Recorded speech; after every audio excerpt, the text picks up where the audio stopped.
Guinness Gold Record in the first day of its release. First time in the history ng recording industry in just one day.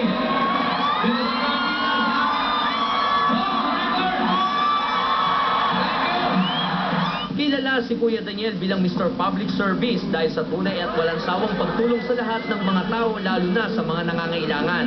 Mula sa libreng gamutan at legal service hanggang sa libreng sakay sa bus, MRT, barko at maging sa eroplano ay ipinaglilingkod niya katuwang ang Kamanggagawa Foundation Incorporated at UNTV. At ngayong Y-Con-Con isang araw lang, libreng edukasyon sa kolehiyo ang hatid pa ni Kuya Daniel. Ngayon sa upuan po ninyo habang kayo nanonood, ang tignan na lang po ninyo dito sa entablado ay ang isang estudyante na makapag-aral ng libreng kolehiyo sa darating na panahon. Kaya naman punong-puno ng kasiyahan ang nadarama ng lahat sa mga awit ni Kuya Daniel. At lalo pang tumindi dahil naroon din ang inspirasyon ni Kuya sa pagtulong sa kapwa na walang iba kundi si Brother Eli Soriano.